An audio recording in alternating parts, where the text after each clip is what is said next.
ओम शांति। ये सृष्टि एक रंगमंच है और इस रंगमंच के ऊपर वैरायटी एक्टर्स है। मनुष्य हर एक कोई अपना अपना पार्ट प्ले करता है,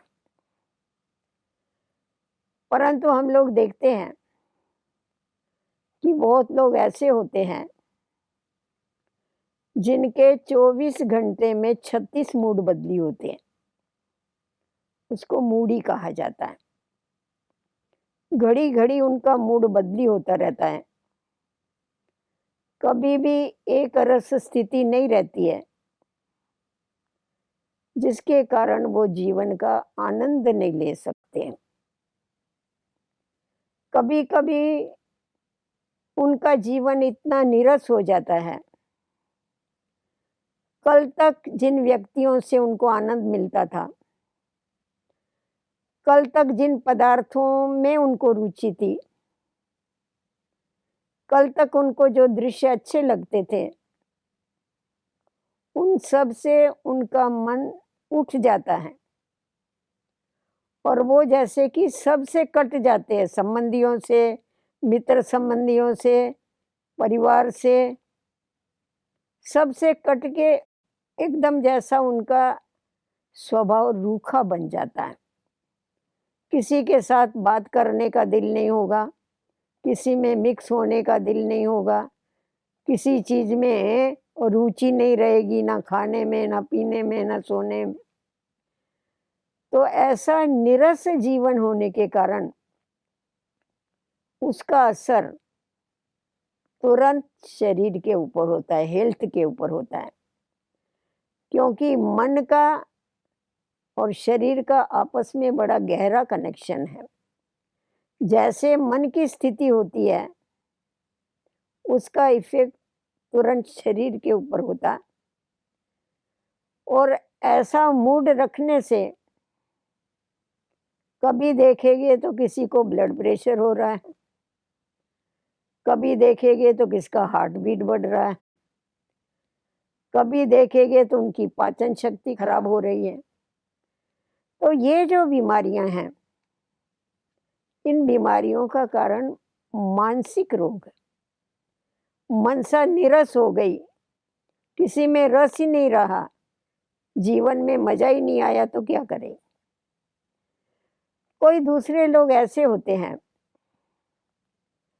जो कोई भी बात होती है तो जल्दी नर्वस हो जाते। जरा सी बात होगी, जरा सी परिस्थिति आएगी तो एकदम नर्वस हो जाते, जैसे अस्त्र शस्त्र हाथ में से फेंक देते हैं और अपने को बहुत कमजोर महसूस करते हैं। उनको आप कोई भी कार्य बोलेंगे कि ये कार्य आपको करना है, तो वो बोलेगा नहीं, ये कार्य तो मैं नहीं कर सकता हूँ। अभी कल तक जो करने वाला था, अभी एकदम अचानक उसके अंदर ये कहाँ से विचार आ गया, जिसके कारण वो अपने को एकदम नर्वस महसूस करता है। तो जब ऐसी मनोस्थिति होती है तो उसे क्या करना चाहिए? क्योंकि जब व्यक्ति नर्वस हो जाता है, अकेला हो जाता है, तो हम वही कार्य क्या करते, दूसरे को देते हैं, भाई तू ये कर डाल।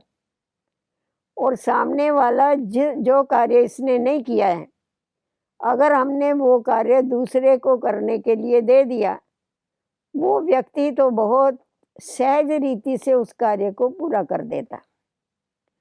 तो जिस समय ये व्यक्ति देखता है कि जिस काम के लिए मैंने ना बोला, वो काम तो इसने कितना सरलता से कर दिया, तो उस समय उसको खुद को बहुत विचार चलते हैं कि लोग मेरे को क्या कहेंगे, मैं इतना छोटा सा काम भी नहीं कर सकता हूँ। ऐसा सोच सोच के वो अपना आत्मविश्वास खो देता है, एकदम उदास हो जाता है, एकदम हताश हो जाता है।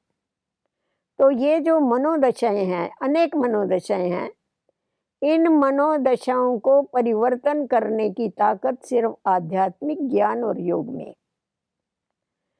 तो जिस समय उनको व्यक्ति को आध्यात्मिक ज्ञान और योग सिखाया जाता है, उसको स्वचिंतन करना सिखाया जाता है, स्व का दर्शन कराया जाता है, तो स्वचिंतन से उसके अंदर हिम्मत और साहस आता है। और जितना जितना वो परमात्म चिंतन करता है, परमात्मा से योग लगाता है, तो परमात्मा के द्वारा श्रेष्ठ कर्म करने की उसमें शक्ति आती जाती है। तो इसीलिए हमें ये ध्यान में रखना चाहिए कि सब दिन होत न एक समान। समय परिवर्तनशील है, समय परिवर्तित होता रहता है। हमें इसमें घबराने की ज़रूरत नहीं है, हमें नर्वस होने की ज़रूरत नहीं है, हमें हताश होने की ज़रूरत नहीं है, हमें बहादुरी से उसका सामना करने की आवश्यकता है। तो जितना जितना आध्यात्मिक ज्ञान बढ़ता जाता है, जितना जितना हमारा बुद्धि का योग सर्वशक्तिवान से लगता जाता है, तो उतना उतना हमने देखा है कि ऐसी व्यक्तियों के अंदर इतनी हिम्मत आ जाती है जो बड़े से बड़ा कार्य बहुत सहज रीति से कर सकते हैं। क्यों कर सकते हैं? क्योंकि उनको ये कॉन्फिडेंस आ जाता है कि मेरा साथी स्वयं सर्वशक्तिवान है। तो जब मेरा साथी स्वयं सर्वशक्तिवान है, तो ये छोटा कार्य करना मेरे लिए बड़ी बात नहीं है। तो उन्होंने जो खोया हुआ आत्मविश्वास है, आध्यात्मिक ज्ञान के द्वारा वो आत्मविश्वास वापस उनके अंदर जागृत होता है और उस आत्मविश्वास के बल से वो अपने जीवन को बहुत सहज रीति से और सफल रीति से जी सकते हैं।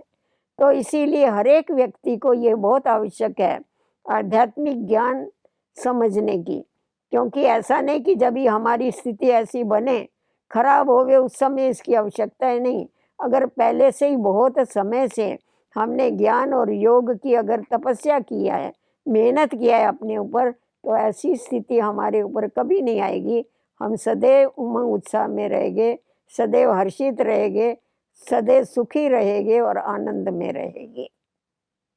क्योंकि परमात्मा जो है वो आनंद का सागर है, तो उसको हम जितना जितना याद करते हैं वो सर्वशक्तिवान है। हमें शक्ति भी मिलती है, आनंद भी मिलता है, खुशी मिलती है और हम दूसरों को बांट सकते हैं।